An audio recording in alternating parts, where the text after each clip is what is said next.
Hello, Hello, Tabitha. this is Tabitha. Who is this? This is Nostalgia, Nick Carter's mother. Oh, hello. How can I help you? I love how I'm having this conversation in front of my husband, who is currently enjoying his chili with a fork and knife. I'd like to ask you about a student of yours, Allison. I'm sorry. It's school policy not to discuss a student's personal matters to anyone who's not their parent or legal guardian. I guess it makes sense, but it's really important that I get some answers. I'm really concerned about my son. I'm sorry. I wish I could help you, but my hands are tied. I wouldn't want to lose my job. I need these student teacher credits to graduate. Can you tell me how Allison's grades have been faring? I'm curious. I'm sorry. I can't divulge that information either. I'm sure you can understand. Is there anything else I can help you with? I have a few questions I would like to ask you. About Nick Carter. Okay. Well, I can arrange a parent-teacher conference if you would like. I would rather speak with you directly about Nick Carter's performance. Yeah, he sure is in a rut. Well, certainly as a teacher in training and as someone that's close to his age, you should be able to connect with him, right? Let's do the connecting. Well, I generally don't like to get involved in student affairs, but ever since he started dating that slut, Allison, he won't talk to me anymore. Miss Savage, what did Allison ever do to you? Well, that phony cheerleader started snatching him away after school, and he stopped attending our special tutoring sessions. I didn't know he was getting tutored after school. I thought he had rehearsal for the school play. What were these tutoring sessions all about? Oh, well, I was just helping him deal with things that he was finding hard to grasp during normal school hours. Hard, eh? What are you saying, Tabitha? I'm just saying, a boy his age, in his prime, should really be grateful of the skills and techniques that an older, more educated woman can provide. Cut to the chase, Tabitha. What are you trying to say? All I'm saying is that if he puts his attention where it belongs, his grades will likely improve. His attention? Listen, if you don't tell your son to break up with Allison and resume our tutoring sessions, I can make sure he won't graduate. You do want your son to go to college, don't you? This is outrageous. You can't be serious. I have every intention of telling their school principal what is going on here. I won't stand for this. I'll bring this up with the school board. We'll see what they have to say. Hey, lady, you can do whatever you want. But may I remind you that my father is the superintendent of the school district. I'm as good as bulletproof. Oh, please. All I have to do is make a call or two and the press will be all over you. They'll have a field day with a story like this. What do you have to say about that? Are you ready to ruin your career? Nice try. I have access to information most tenured teachers can't even get their hands on. All I have to do is hop on my father's computer for 5 minutes, and your son's academic record is toast. Fine. What's it going to take to get you to make you happy? It's a simple proposition, really. I want you to tell your son that he needs to immediately resume our tutoring sessions and break up with Allison. Failure to do so will result in his academic ruin, and you can kiss his future goodbye. Well, I need more time to think about all this. I'll call you back soon with my decision.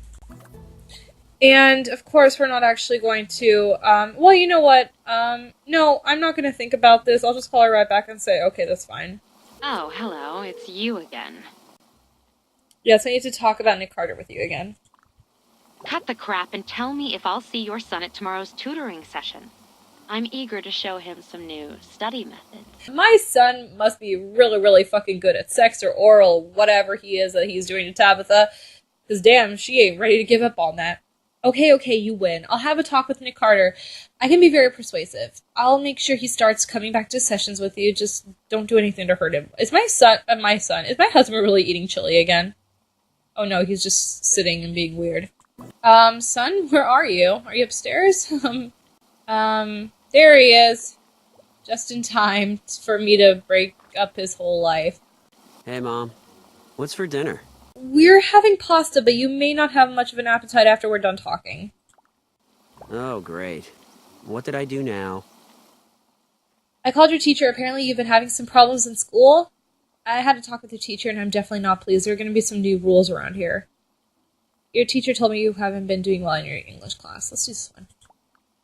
Which teacher? Miss Savage? What did she tell you? What was said is between myself and Miss Savage. All you need to know now that things are going to be different from now on.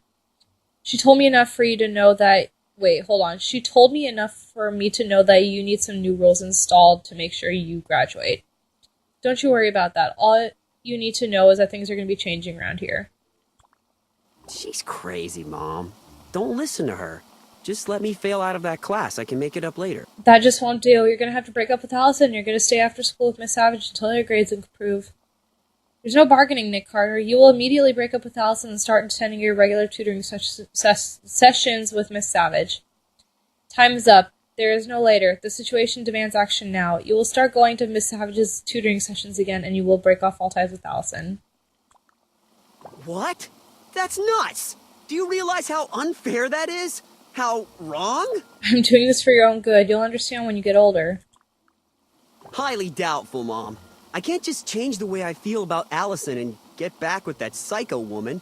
Well, like it or not, that's exactly what we're going to do. End of discussion. Now, go inside and do what you need to do to make that happen. God, this is such bad parenting. Ugh. Life is filled with difficult choices, and with every one of these choices comes the risk of regret. Regret can remind us of past mistakes in order to avoid making the same bad choices in the future. But sometimes we are forced to live with our mistakes and face the compromises we made, the ones that seemed reasonable at the time. The ones that sometimes rear their ugly heads in ways we could not imagine, and cause us to regret once more. My good friend Bree Vandekamp's dinner parties were always the talk of Wisteria Lane. She prided herself on the perfection of everything in her home.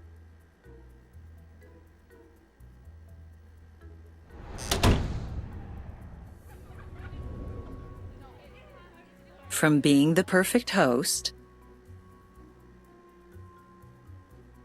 to making the perfect hors d'oeuvres. Although she was comfortable in the knowledge that she threw the best dinner parties on Wisteria Lane, Bree didn't consider herself a competitive person. However, sometimes all it takes is one little thing for someone's true nature to be brought to light. Hey, welcome. I am so glad you could come. These days, it's harder on me to get here with the family and work and everything. Oh, I know how you feel. Between work, lunch dates, dinner dates, late night rendezvous, and the occasional breakfast in bed special, I hardly have time to myself. Edie. What? On that note, have you played Texas Hold'em before? Yes, what's the Annie? Generally, we just play a friendly $20 game. Only $20? I guess I can deal with that. All it means is that it'll take me a little longer to bankrupt the rest of you. Alright, let's play. Let's just,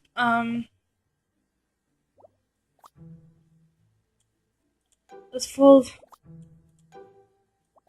Let's make everybody fold.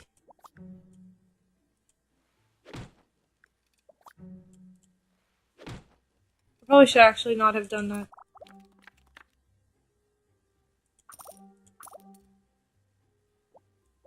Oops, that's not what I wanted. Kick her. I don't think I'm gonna win.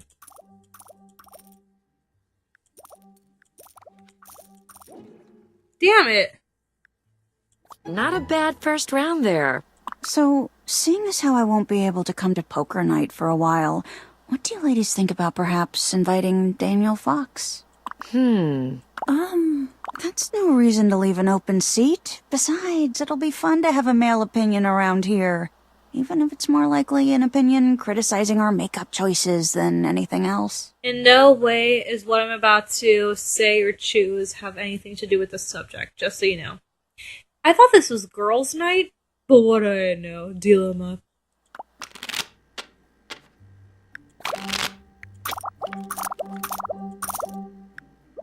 Oh no, I ran out? Shit, I thought that was like, it changes every single time. Oh, I won? 870. Cool. Wow, what a flop. Personally, I love that we're inviting Daniel. He's gotta be more fun than you all. I know, he's different than most of the men around here. But it's not the poor guy's fault he's got more style than anyone in this room. Oh, no offense, Gabby. And Bree. Okay, no offense to anyone. It's not like he's intentionally trying to show off by doing things better than you. Give us a little credit, Susan.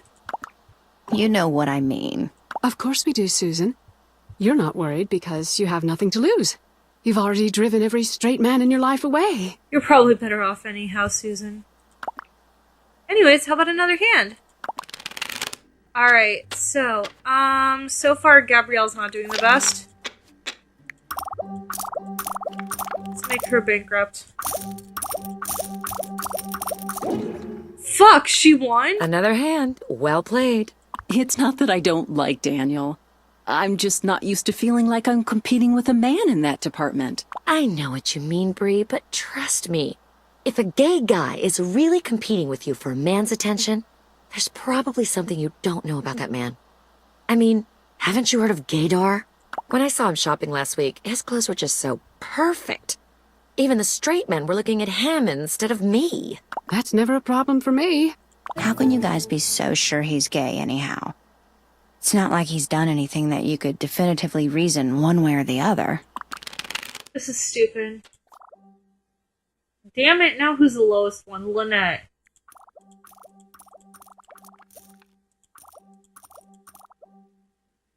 How am I doing? A 2-pair? I don't even know what that means or if it's good. I did not. Oh, fuck, Susan won. Alright, I'm literally trying to make it so that one person at least goes bankrupt. Might be me. Lynette's getting close. I have a flush. That's good. Yes, I win 1,000.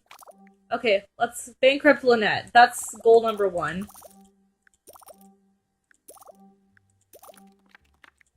Ah! Please don't let her win. Yay, I won! Okay, so Lynette's bankrupt. Let's see who else we can bankrupt. Lowest one is Gabrielle. I just want to bankrupt people. That's all I want to do. Edie wins. That's fine with me, as long as we bankrupt Gabby. Yes!